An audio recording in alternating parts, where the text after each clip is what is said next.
Okay, and cue. Hi, and welcome to The Whistleblower. My name is Ian Trent, and over the next hour or so, we'll talk all things water polo. And of course, our attention this week is obviously focused fairly and squarely on Tokyo and the Olympic Games. Joining me is this week's panel, Phil Bauer, John Fox, and Paul Oberman. We're spreading ourselves all around the world today. And our special guest tonight, the Olympic gold medalist and Channel 7 commentator Debbie Watson, the new chairman of the International Swimming Hall of Fame Selection Committee, Russell McKinnon, almost on his way to Tokyo, and the former Australian Olympic representative, Tyler Martin. Hi, everybody. How are you?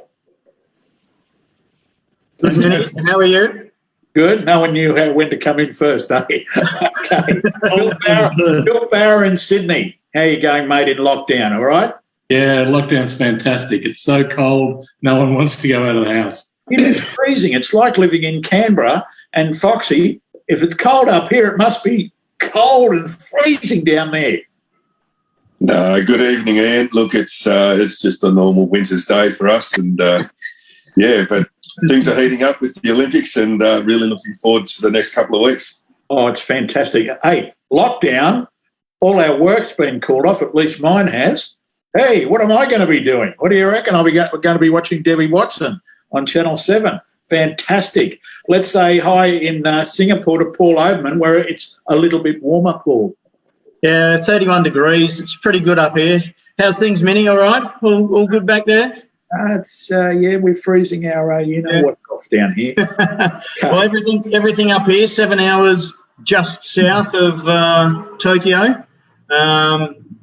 Singapore's sent all of its Olympians off, and tomorrow we'll be sending our referee off, Jeremy Beng Guang, to be one of the referees at the Olympics. Got a late call-up, so good on him.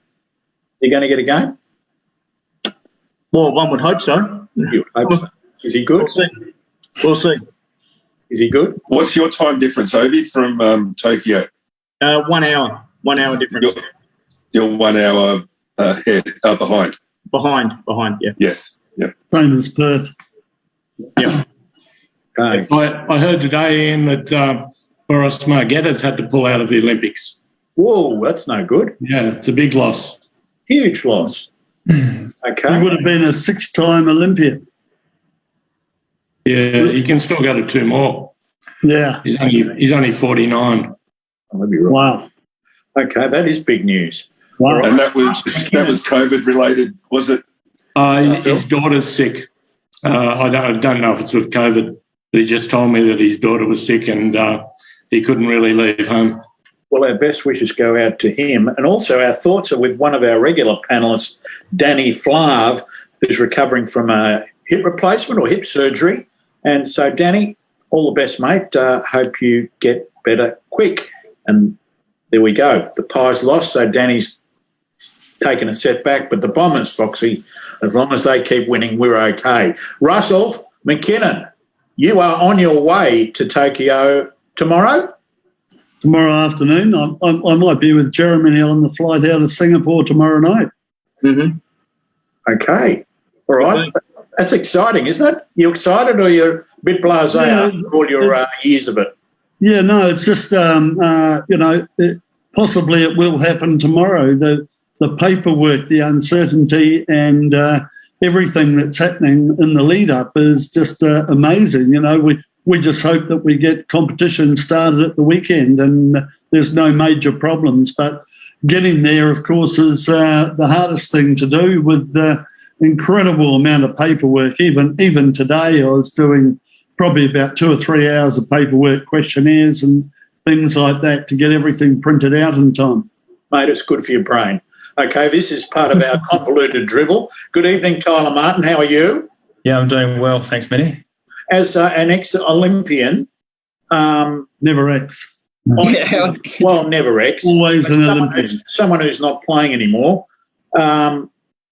You'd feel a little bit jealous, maybe?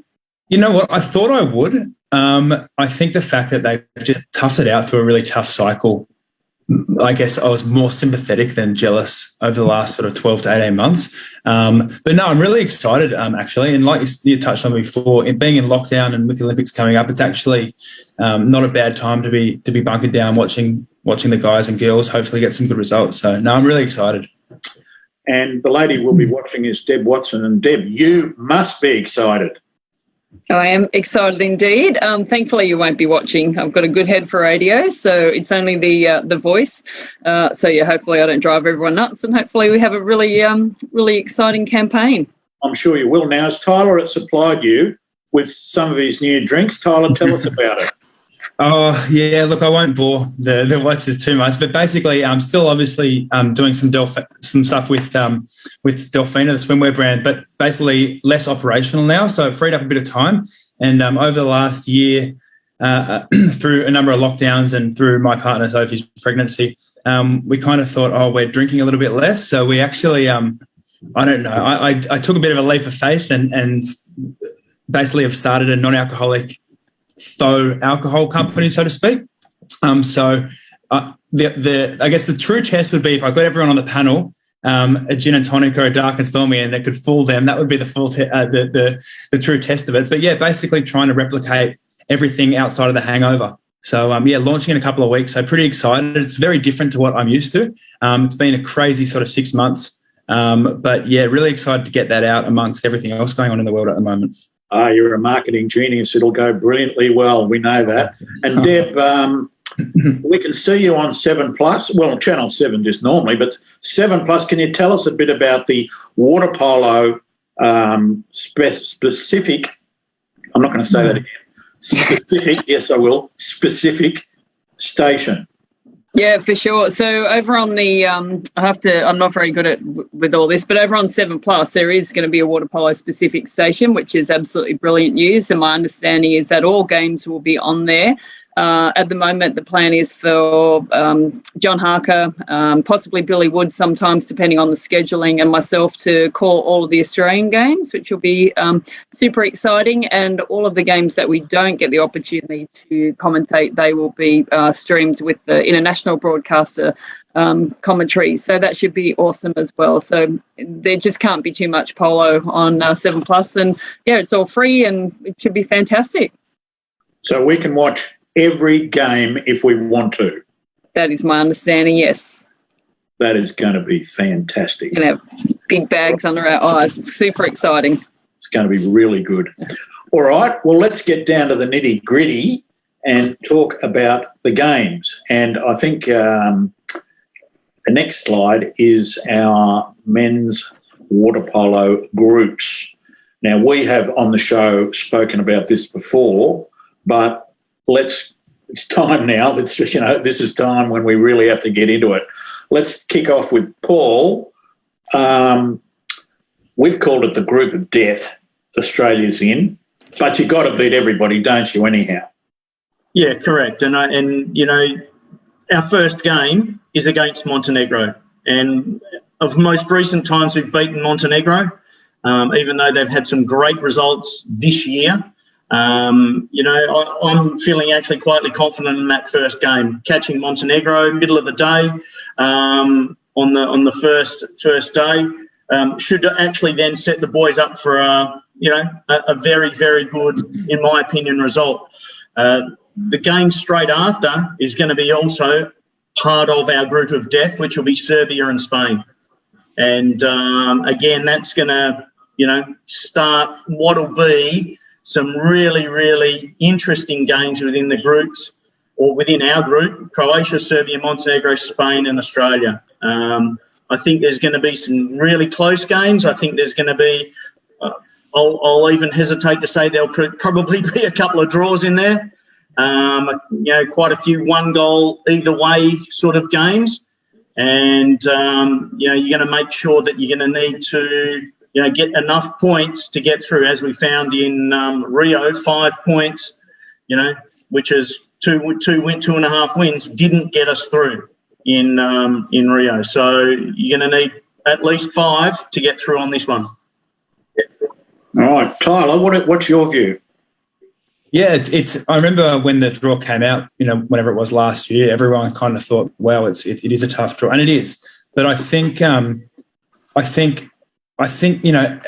like everyone's touched on, it doesn't matter if you don't make, like, you got to beat these guys at some point. It just means you're kind of front loading one of the hard games. So you're front loading the quarterfinal potentially. And if you win that against Montenegro round one, and like Obi said, I think that there's going to be a bit of pressure on them more so than us.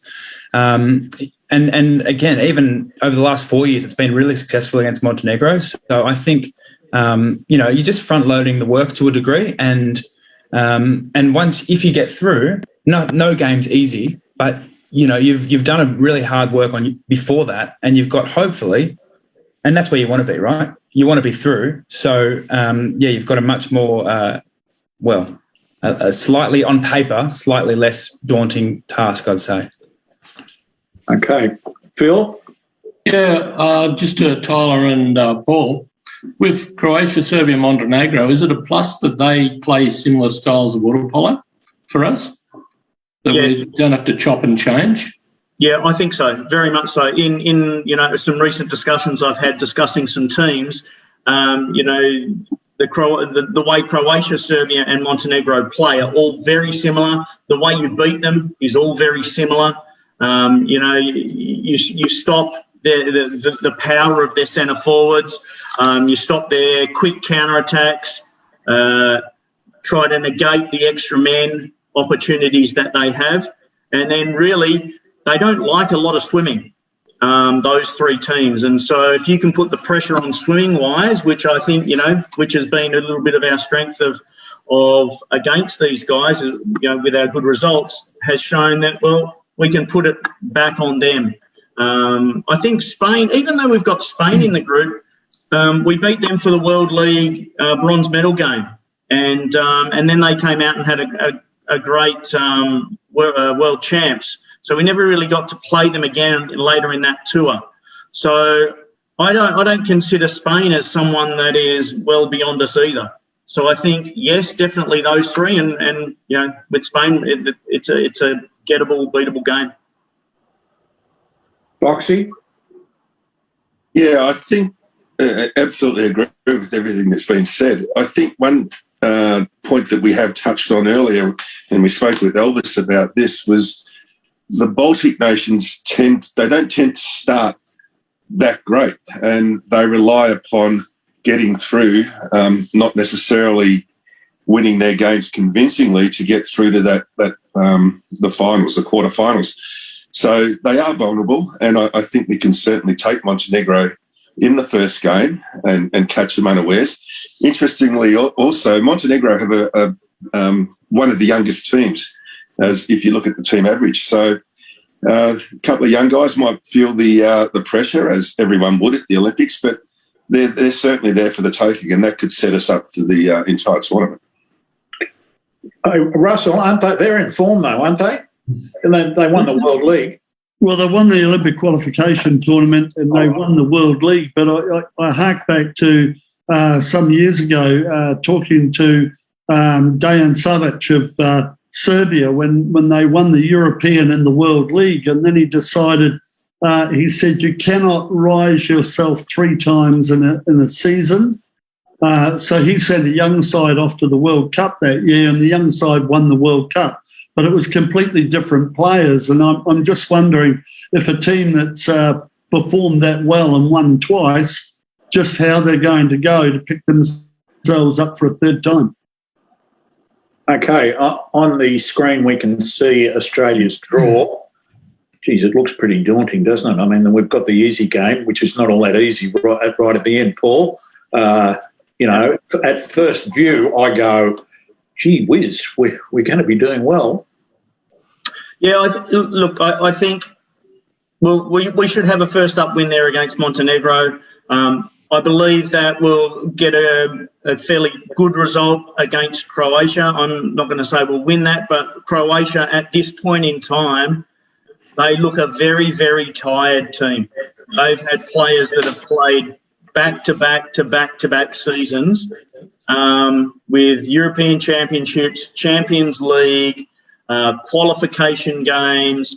I mean, we even saw Croatia almost lost to Russia in that Olympic qualifying tournament. So I think, we could be in for a good game there against Croatia. And don't forget, Croatia actually are a really, really, well, I shouldn't say really old, but, they've got some very ageing players there. And, last year might have been a bit better for them. This year, they're that one more year older, had to, as we all know, swim around a little bit longer, a bit more tired, a bit sorer, those sorts of things. I'm expecting a good result against Spain. And then Kazakhstan. Well, Kazakhstan have actually just got in 2 Serbs. Serjan, I can't remember his name. Vuksanovic, yep. He's a shooter and he scored quite a number of goals at the World League tournament. So they're actually not going to be, a bit of a pushover at all. So boys are going to have to fight their way all the way through 5 games. Okay. Tyler, what about you? What do you think? Yeah, it's. I like Australia. I actually think that the weird sort of lead up to the games will suit Australia. I remember before Rio, we had a European trip and it was tough. We were underdone. We went to Europe and it was like a good wake up call. We were playing European teams in the mid season. They were fit, fresh, and fast. And I actually think, and who knows, the effects on the back of that. But I actually think the guys, most of them outside of Aaron, who literally is one of the best players in the world and has just beaten everyone in the world at club level, has been in Australia, training hard in our own little bubble. I actually think you go over there and you probably, you're fortified as a team. I think it's actually, whilst not ideal in terms of match play and things like that, as a team, as a unit, I reckon they'll be really close. Okay, they're going to be fit, that's for sure. Elvis made that pretty clear. Now, Deb, you've been doing your homework feverishly for the commentary. Your view on our chances? Oh, well, I'm confident that the men are going to do well. It's their turn to have a few balls and calls go their way. And, I think they're going to do a little bit of damage in those early games and get themselves a nice crossover.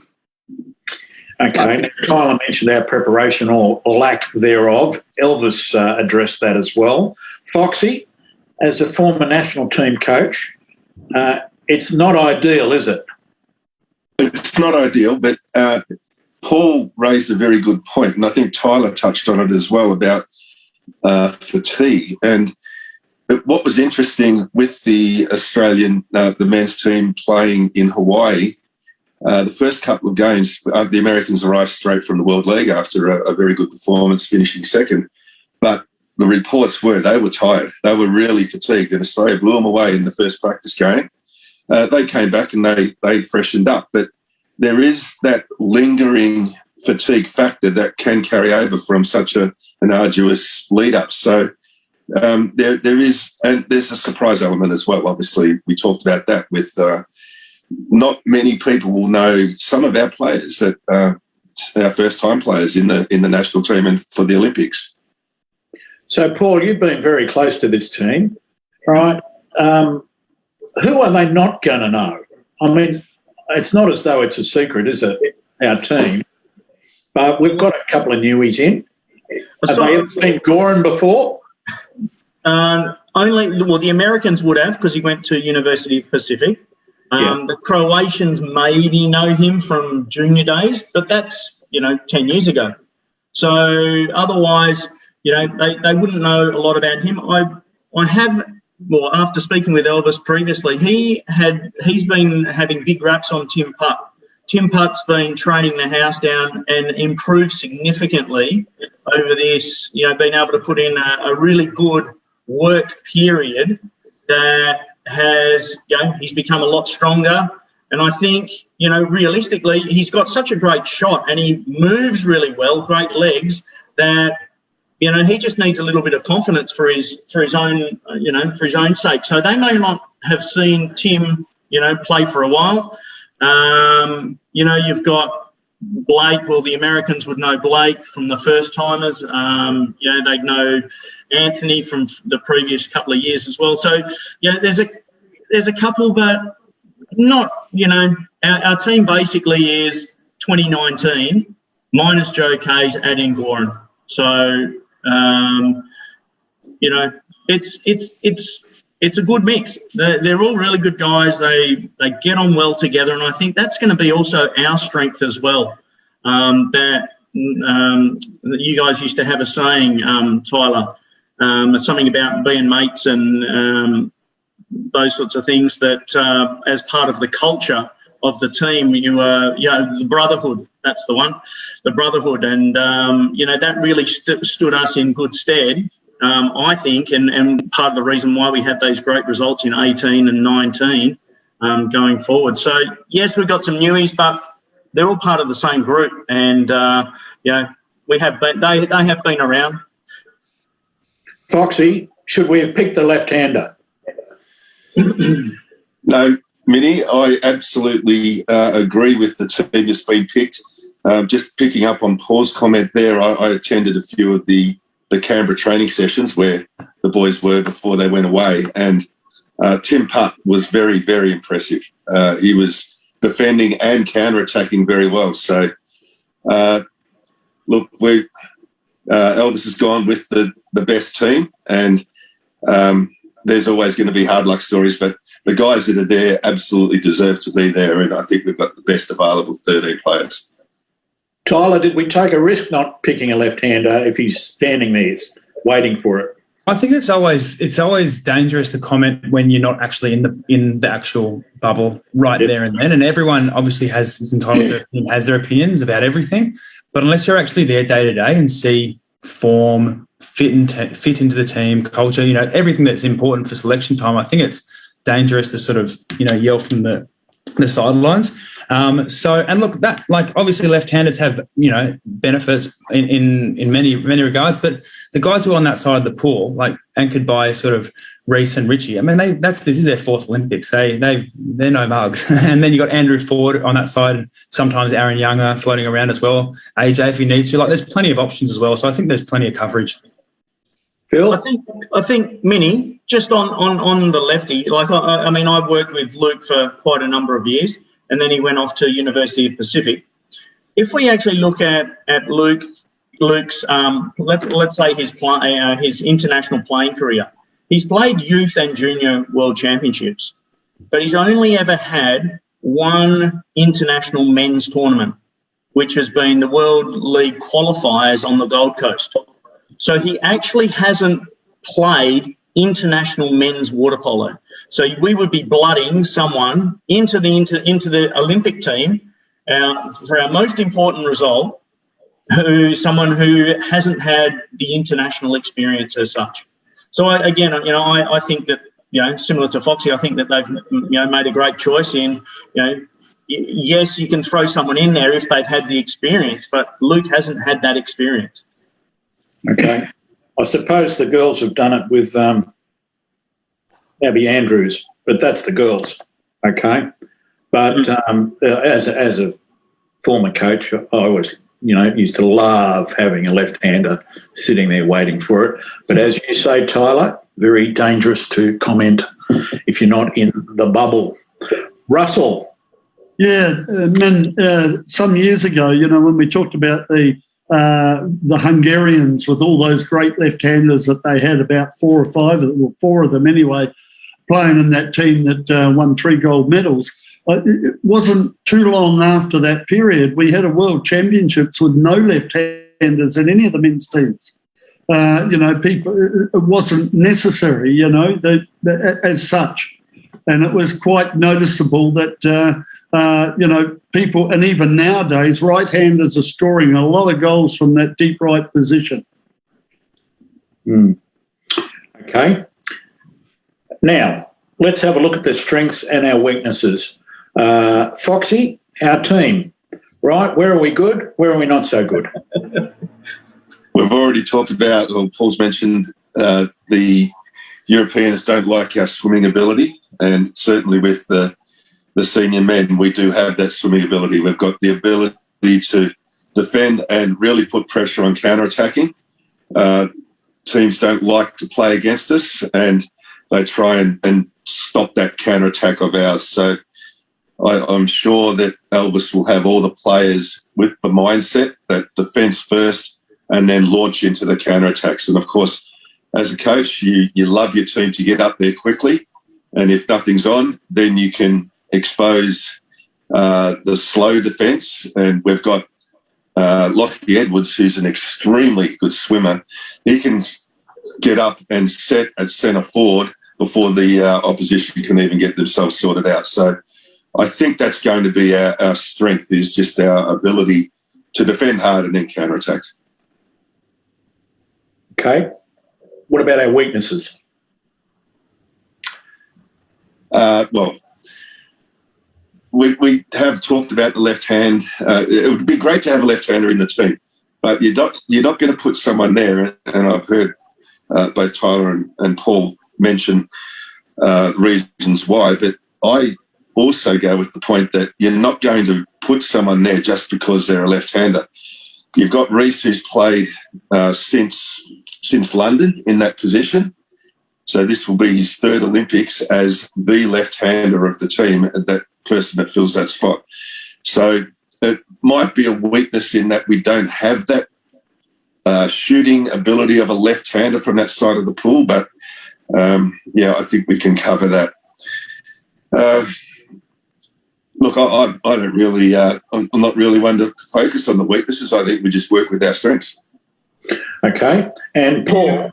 Yeah, boys, you think it might be a problem that we'll have to adjust to a style of refereeing that we haven't seen for a long time, where the other teams have been playing in Europe? They know what the referees expect, and we're going in really cold. Possibly, and that was going to be my one comment on if we've got a weakness, and that weakness might be right now that we're not, we'll call it game fit, international game fit. We can train and, like we did back when we played Foxy, was, we'd train every night, we'd have a training game or something like that. But, nothing beats a good, hard international game. And, is there going to be changes to the refereeing style? Look, we've probably had to put up with that for years, changing mid-tournament on a different style of game. There's going to be 3 games before us. So, there's, South Africa, Italy. Look, the next big game will be Hungary, Greece. That's the second game of the day. And there'll be exclusions in there. We'll get a good idea. The coaching staff should get a good idea of how it's going to play out. USA, Japan, next game. Again, everyone should then have an idea of what's going to happen at the tournament for the referees. It shouldn't come as a surprise. We'll want to obviously play our own style and, want to be physical and those sorts of things. But I think, we'll also have to adjust and it will be. Can we adjust quickly? Bill, is the refereeing at an Olympics normally consistent, as it's the biggest event there is? You'd think the refereeing would be consistent. I think it will all depend on what happens at the TWPC meeting. They can change rules as they see fit, or find a rule that they want the referees to concentrate on. And I think the boys will probably agree with me. The refereeing will probably change halfway through the tournament, depending on what's happening. It's always potluck. I think the boys will probably adjust a lot better than the girls will. I think that'll be the harder one. Okay. Now, from your perspective in the media sort of area, Russell, right, who are people looking out for, and who should people be looking out for in our team, but also in our opposition? Well, I've just had fun trying to go through a lot of that today, doing my previews for the FINA website, and there are a lot of players, and it's quite interesting that I've seen players who have been around for a long time, 38-year-olds, a handful of them. You got Figlioli for Italy, Peroni for Spain, and Ivovic, for Montenegro. And what worried me about Montenegro is that when they played that final against the USA in the World League, that they had to rely on him to score 4 or 5 goals. I mean, he was the focus. If you took him out, it sort of weakens that side a lot. But really, people want to see, from the media point of view, people scoring goals, people, goalkeepers making great saves, and that sort of thing. And really, it's youngsters coming up and making a name for themselves for the first time.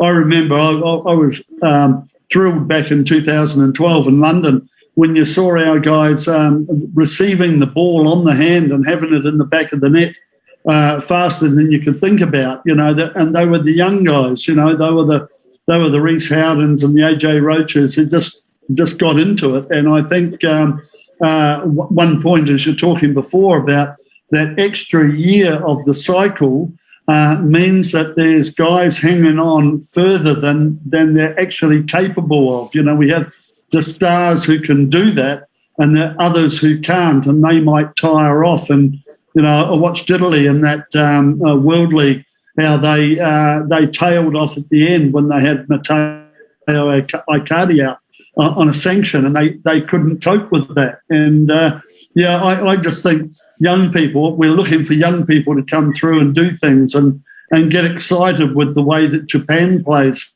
for example, and what that does to the game. It upsets a lot of teams, but really, they're looking for named players to come up and stand out. The senior coaches here, do you think there's going to be a problem with only having the one goalkeeper? So the 12 players, and Elvis has already said he's going to sit the goalkeeper out of the 12, that's going to be hard. We've seen a number of games where coaches have swapped goalkeepers halfway. What are your feelings? Well, in the lead up, so from 2017 forward, Joel and Anthony have both, when they've started, we actually haven't had to have changed them out. They've actually completed the game and played well, and I don't see that as being a problem. I don't see it at all. I think that they're both good enough, and they've got enough mental strength and a mental capability there to push through, and they're not going to make critical errors. I have full faith in those guys that if they get put in for a game, they're going to go the journey. Bill, I noticed. Yeah, I agree with that, Paul. Yeah. In the Olympic Russell. Okay. No, sorry. In the Olympic qualification tournament, there was for women. There was a goalkeeper who came out on the centre forward and got a bit of concussion or to the eye, something like that. And then that's the only time I've really seen a goalkeeper be injured and have to be replaced. Yeah, and think back to 2012, and Obi, you'll correct me if I'm wrong here, but I believe Croatia went into the Olympics, gold medalists, with only one goalkeeper. Yep. For the entire tournament. Yep. Very brave. Tyler. Yeah, it was brave. Yeah. Tyler, you've played in Europe relatively recently.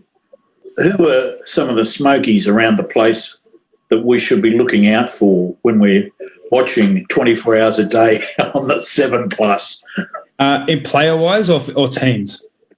Player-wise. Look, a lot have actually come out of the woodwork in the last 3 or 4 years. I think it's Granados from Spain. He plays their sort of right-hand catch position. He just seems to get out past his knees every time he gets the ball.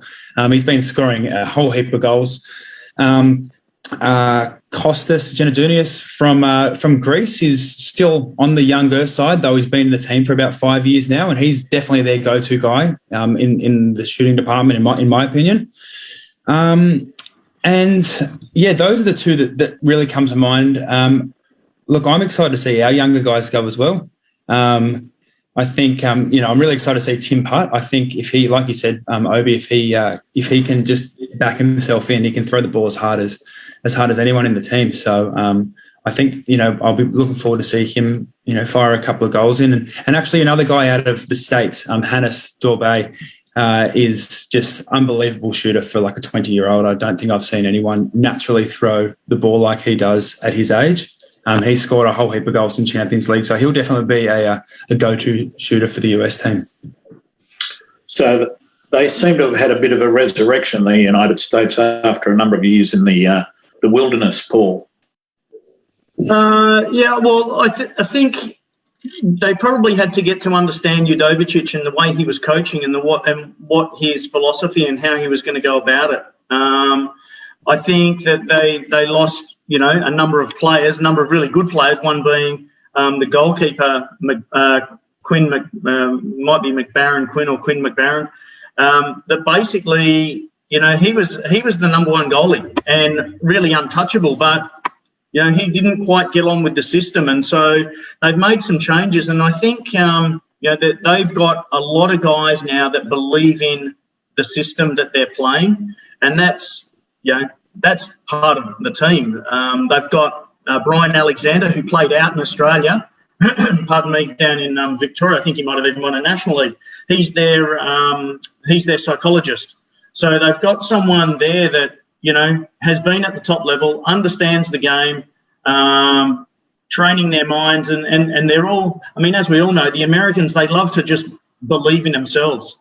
And, I think it's, I am the greatest or something. That was Muhammad Ali, obviously, but I think they all think that they're the greatest as well, and that will always get them over the line, having that belief in themselves.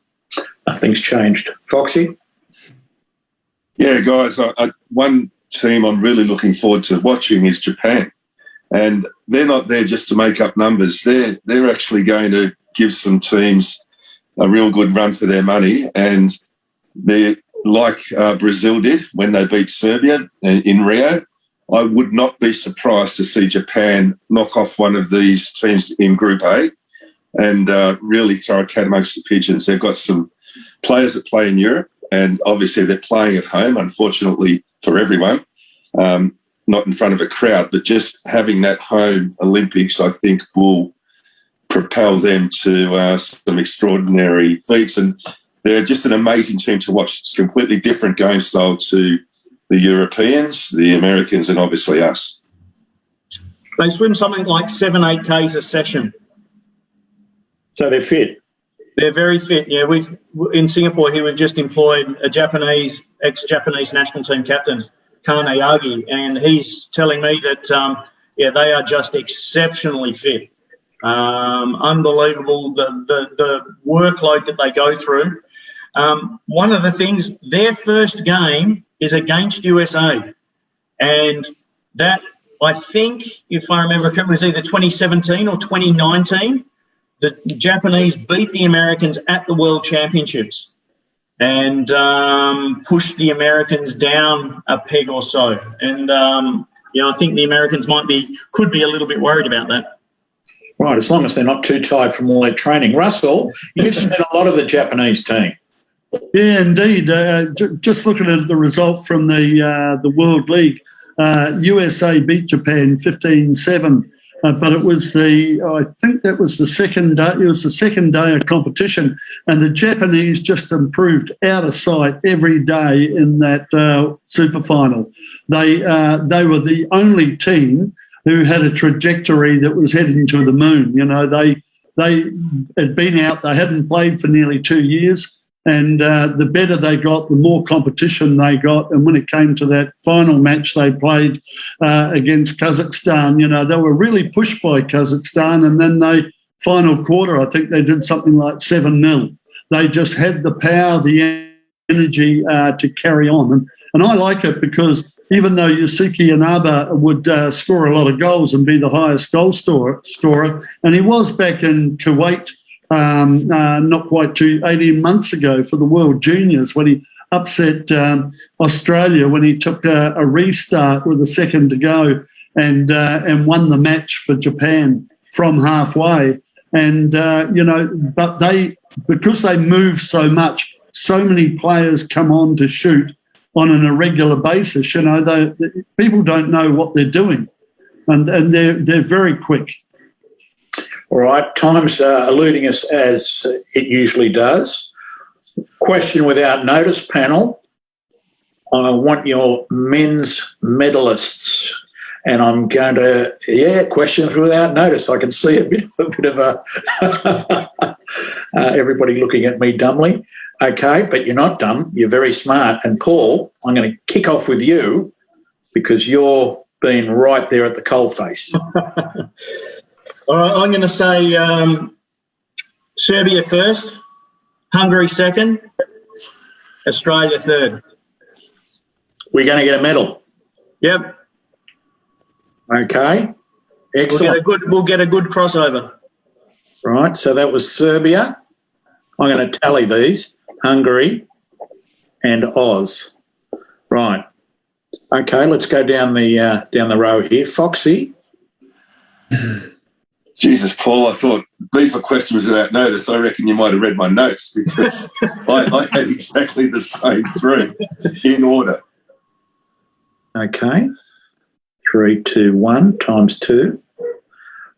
All right. Russell? Well, I don't want to be the same as anybody else, but you can be. On the last, but I think Hungary, Serbia are up there, and then I'd like to think that the Greeks could come through. I love the Greeks with the Djikovaitis and Papanastasiou, those guys.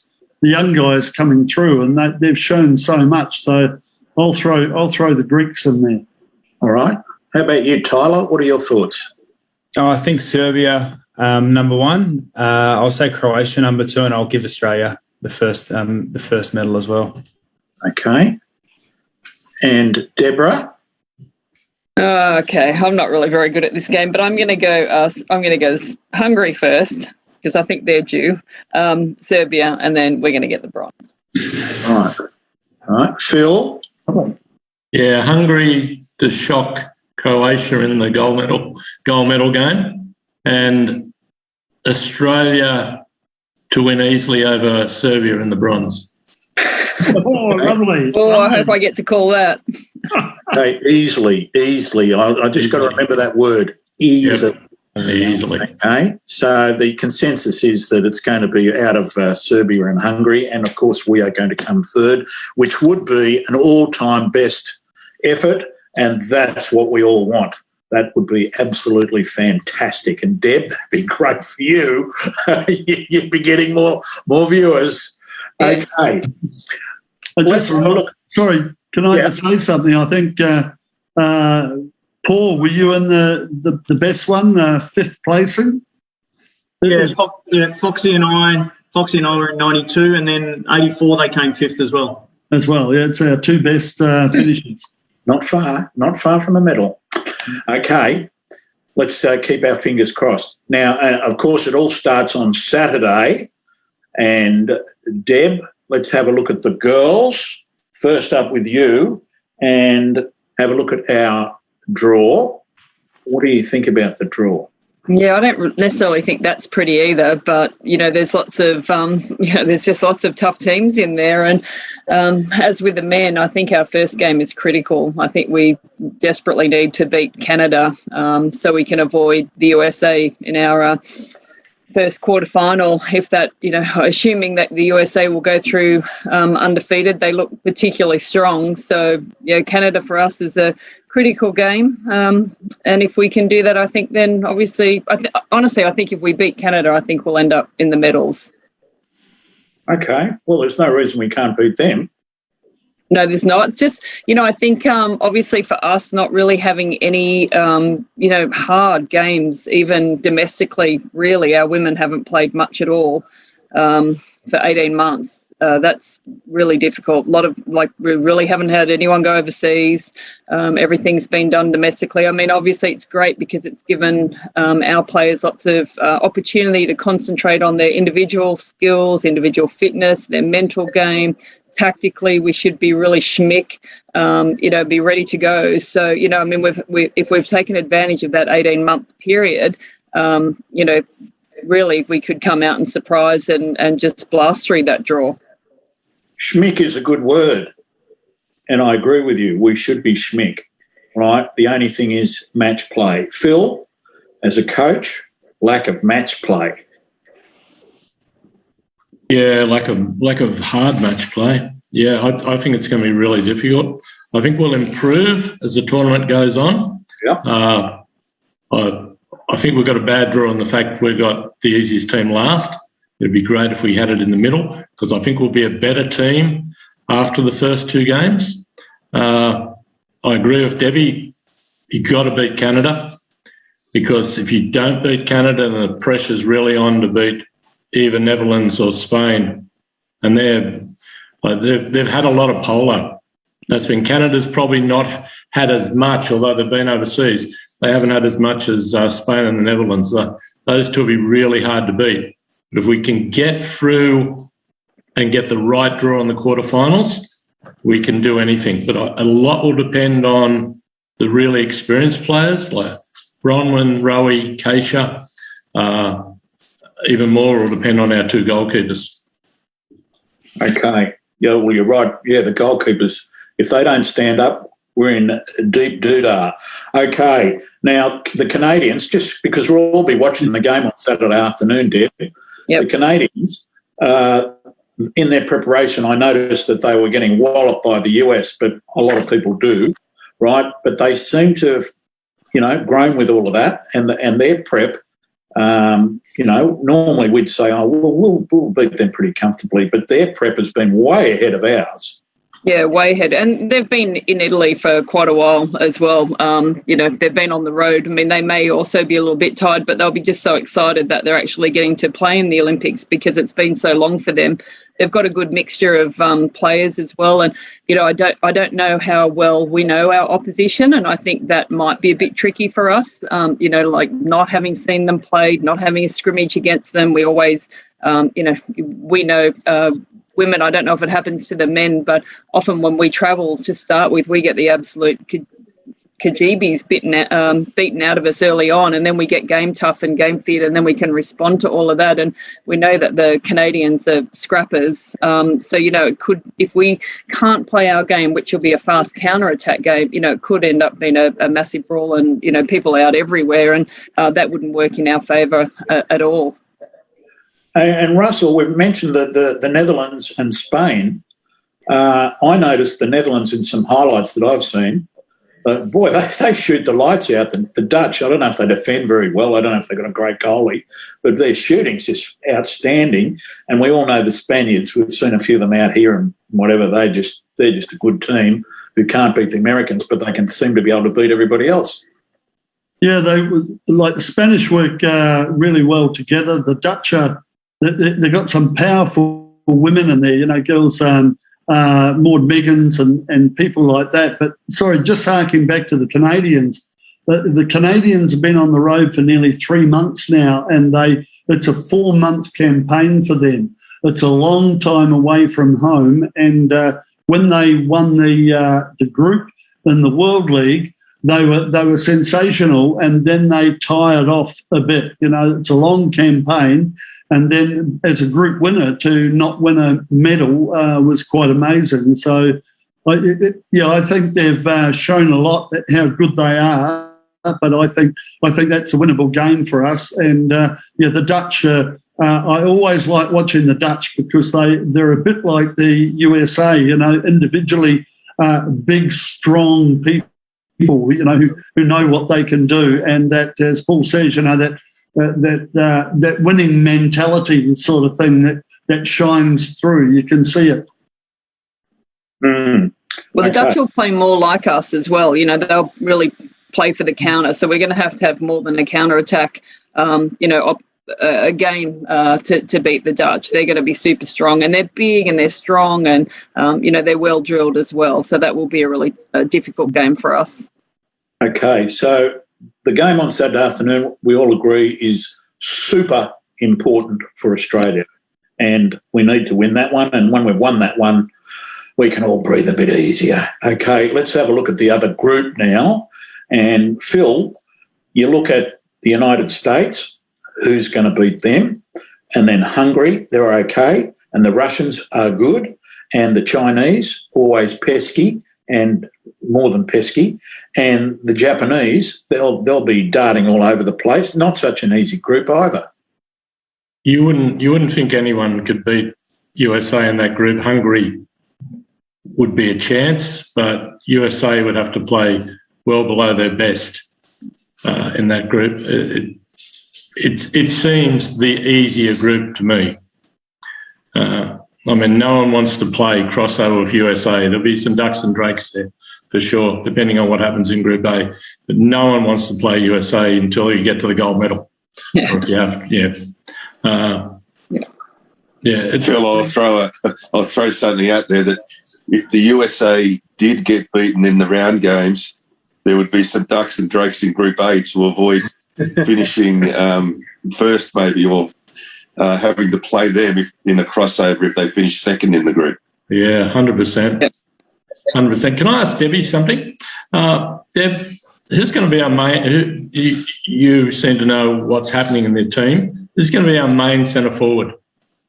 I don't know. I think that they'll probably start off with Ellie to start with. I think Tilly's going to be really dynamic. Obviously, she'll be nervous, but I don't think the situation will sort of overpower her. I think in those early games when no one's really seen Tilly play, or the last time they really saw her was in the World Juniors, I think she's going to be fantastic. I think as the tournament goes and maybe they get to know her a little bit more, Ellie in particular will have to, step up and take more of that role.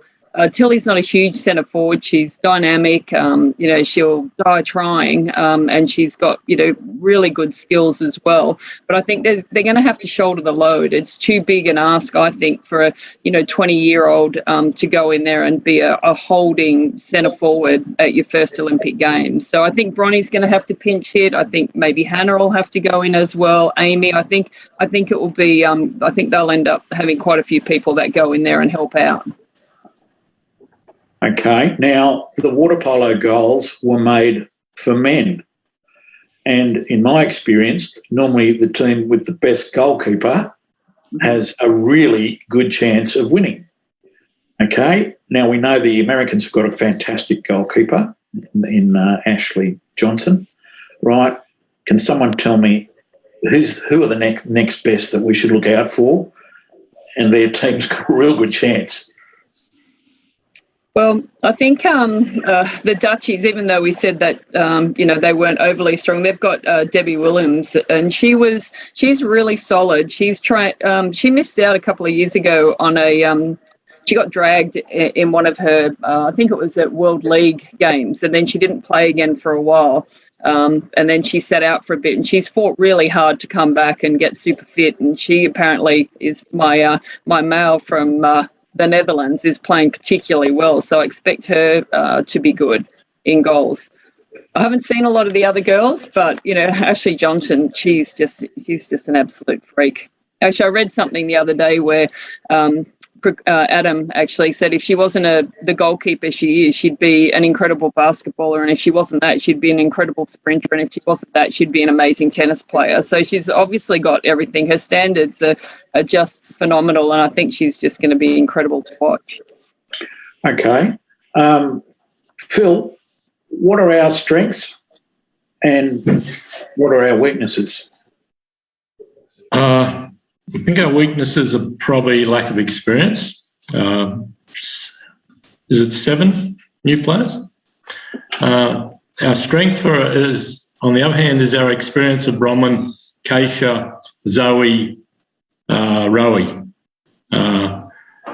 But I just hope they're, especially Bronwyn and Rowie, can play that many games and that much time that they're going to have to play for us to be in a winning team.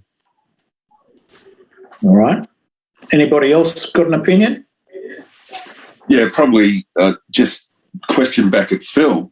How important is it going to be to utilise the bench so that we do give some of our best players, our better players, some breathing time so that they can maintain their form over the 2 weeks? Yeah, it's going to be really important, John, as you know. But it's also really important that you win those games to get you in the right position for the right crossover. So, if it's really close game against Canada, then it's a really close game against the next team. That's why I said the South African game at the end is the wrong place for us. If that had been in the middle, it would have been terrific. You give the older players, the ones that have, like, Bronwyn's going to a fourth Olympics. I coached her when she was 15. I coached Rowie when she was 15. That's 20-something. That's 19, 20 years ago. They've been going like full pelt since then. That's a big ask. So we play Canada, and then we play who's at the Netherlands in the second game. Yeah. Then there's the rest day because the men play. Then we've got the bye. Yeah. Then we have the rest day again, and we play Spain. So actually, 3 days. Sometimes you look at quarterfinals and those sorts of events. They're not good leading into quarterfinals and semi-finals, but I actually think that it's probably 2 games. Yep, have them. I'm not going to say a mini break, but having at least a day's rest, extra day to recover, to then prepare. Spain aren't the Spain that were so competitive back in 2016, 2015. Through that period. Yes, they've got some good players, but I actually think that having those 3 days is going to give the older players, and I think we are the oldest averaged age team at the Olympics for the women. But I think it'll actually help the girls get that more preparation, and as Debbie said, an understanding of what Spain's going to do, because we haven't seen a lot of them. Yeah, I agree with that, Paulie. I think that'll be massive, that break for us. And also, as you said, it just gives them the opportunity to have a good look at everything else that, that everyone else is doing, and just maybe reset if they need to, or straighten the ship up. Mm. What do you, Russell? Oh, no, just thinking about that when Paul said about, we're the oldest team. Canada's the second oldest. So that's an interesting thing for the first day. But I've always been not enjoyed that fact, if you're a group winner at World Championships and then you get a day off, and then, there's so many days. We had a World Champ, wasn't too long back, I think, and maybe in Budapest, 3 group winners failed to get past the quarterfinals. So it may work for some teams and it may not work for others. All right. I don't think any of us have seen the Australian team play or train. I'll go back to what I said before with the men's team. The refereeing is going to have a big say in how we're going to go, because if we've been playing up there a very loose defence, as in not grabbing, and suddenly the referees let anything happen, we've got to adjust. But if we've been playing where you grab and hold, which is more Australian, what happens here in games, and then the referees become super, super technical, and I think that happened in World Championships the last time we played, then the adjustment of not having played any games is going to be really, really hard, because it's, Debbie will tell you, it's easy to grab a costume, isn't it, Deb? We didn't do that, Philip. Sorry. We played old school. You grabbed him around the head. I'm sure. Well, I did go to Tyler. I can't see him on my screen, but Tyler, and I don't know if you've been keeping an eye on what the girls are doing, right? But this adjustment to the referees, if we've got, say, 7 senior players, surely they've been there, done that. Yeah, I think so, and I think also, and look, I can't speak with the authority that, say, Debbie and a lot of you guys can speak to with what the girls are currently doing, but there's a lot of utility players in the team. A lot of girls can play a number of roles really, really well. So I think if there is some foul trouble, there's options to drive secondary centre forwards in. A lot of the girls can double up as centre backs, and you've obviously cornerstoned by Hannah, who's a world-class centre back. So I'm hopeful that they'll be able to adjust, but I think that'll be a problem for everyone if the referees are, a certain way that they don't expect. But I think the girls have done really well to build. Obviously, last year would have been nice to cap off the cycle, but they've been improving consistently over the last 3-4 years. Like, it was really tough after they lost a really good cohort after Rio. And the last world champs finished with a medal. So I think, I'm optimistic for the girls as the same I am with the guys. Okay. I think, can I say, with the crossovers, we're talking about that in the jockeying for position. If you were lined up either against Hungary or Russia, you'd be pretty happy because both of them are capable of playing brilliant games, but they're also capable of just capitulating in a pressure game, such as like a semi. So if you manage to get into those right positions and you're coming to the end of the tournament in good form and you line up against one of those two teams, you'd be pretty excited. Okay, so it is vitally important that we avoid the US, and anybody else will do. What do you think, Russell? Yeah, I think like Tyler said before, you got to beat everybody to get there, on the day. And if you pick and choose and think we can or we can't, you got the wrong attitude. You just got to beat everybody and go like mad, and then you do the right thing, you're okay. USA, I just can't see anybody coming close to USA in that group. They're going to finish top. So, we just got to finish top in our group. And that helps as well, So, yeah, get that winning mentality for the whole way down the line. Yeah, I'm one of those people who think they're beatable, but only once. Yeah.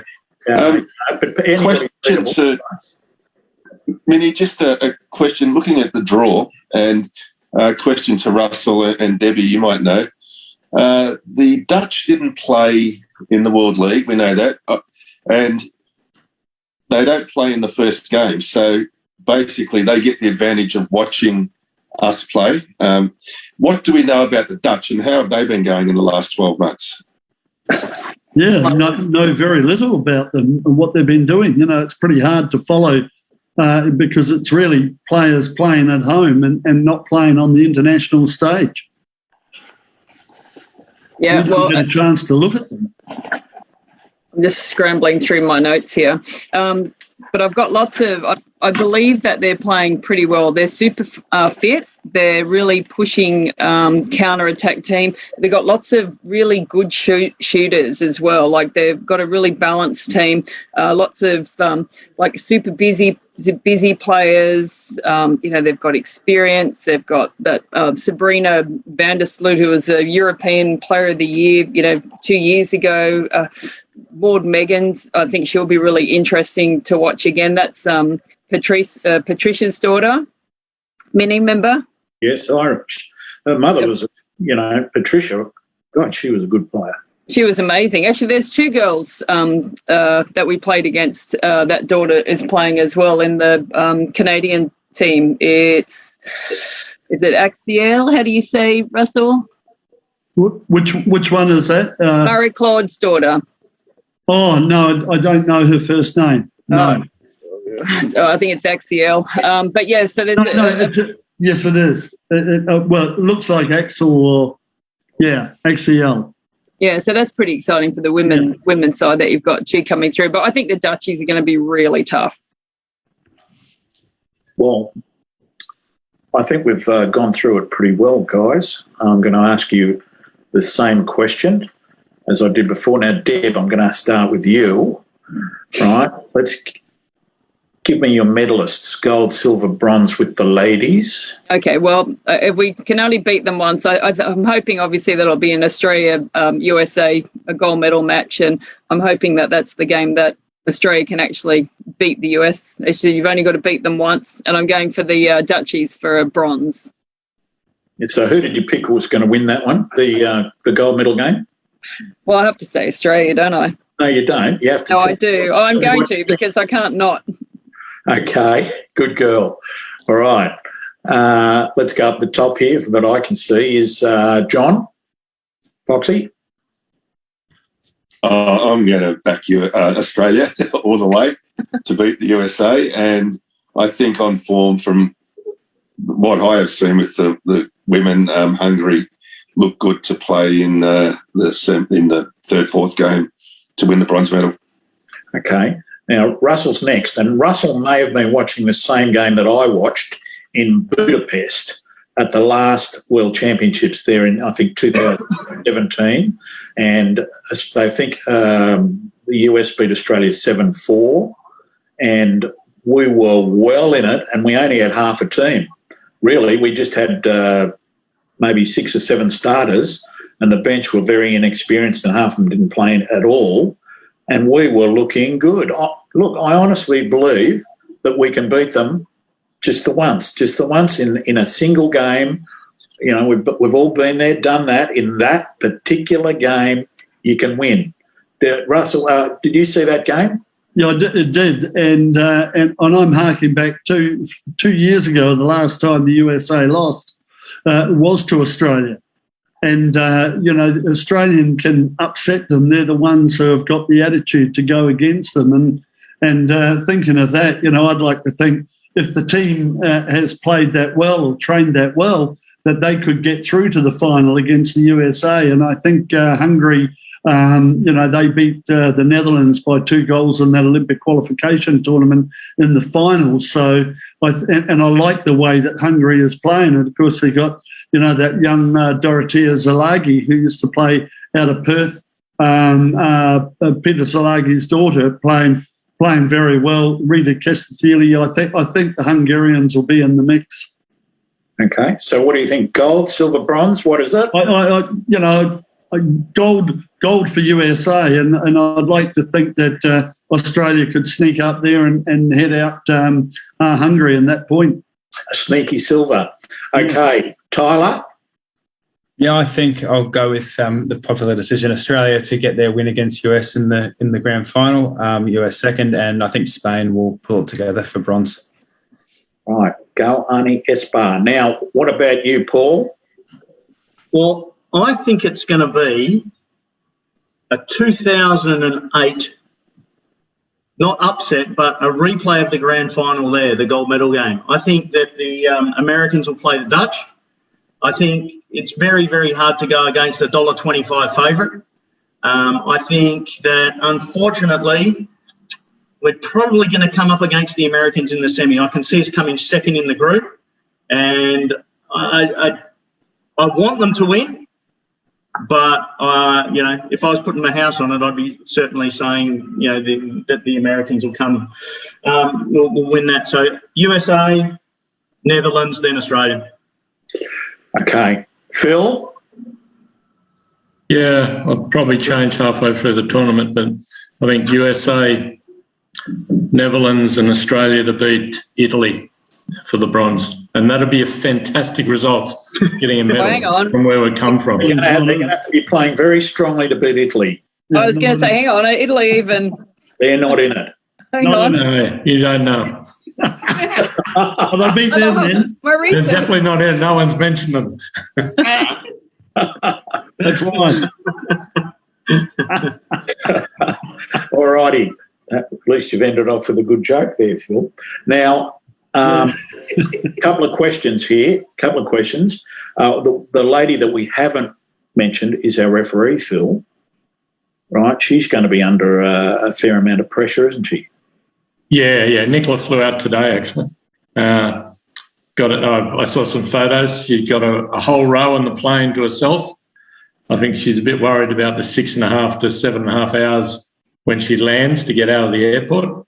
But it'll be a real experience, and we'll watch closely to how many games she gets. And I'll be very interested and hopeful that she gets appointed to a men's game somewhere. And that'll mean she's been really accepted. If they only just put her into girls' games, so Nicola's in the position, if she only gets girls' games, as Australia gets better and better, she gets weaker and weaker games because you can't referee in the groups that Australia are in. Right? So if they make semi-finals, she can't referee on the top 4 games. Right? She'll be put to the bottom. Thank you for that question, Fiona. Now, Russell, who are the people that pick the referees? It's picked by the TWPC, so they decide who goes there. And I like the look of Nicola, and man, if she gets a men's match, that'll be fantastic. And I think it could be 1 or 2. Who knows? Let's hope she does. It's a different cohort running the referees now, and they a little bit different from when we had an Italian in charge who said that only Europeans were any good. Glad it's now not a boys' club. They're all laughing. We're all laughing. I've got an Olympic referee standing over my shoulder here. Yes, I noticed that. Liz Berman from 2004. Hi, Liz. How are you, Liz? How are you? All right. Okay, now I've got another question very quickly. It's not on the Olympics. Tyler, it's from one of your ex-players from your GPS CAS Compton. I had to include it. Remember the win, and have you got any aspirations to coach again? I actually really enjoyed coaching, and I could see myself at some point getting involved. I had a lot of good coaches, and I think everyone who plays, or some people who play, you always think, oh yeah, I'll take from that guy or that guy there or that girl there or whatever it may be, and become a combination of your best coaches. So I have thought about it more when I was, at the back end of Rio, but it's probably not a for right now thing. But yeah, potentially someday in the future. Mate, having, I think, been your assistant at one stage, you should do it. Okay. Another question. Tyler, do you want to ref? Oh, absolutely not. I think we knew the answer to that one before you said it. Okay. All right. Can I just say to that, Tyler, that's the most nerve-wracking part.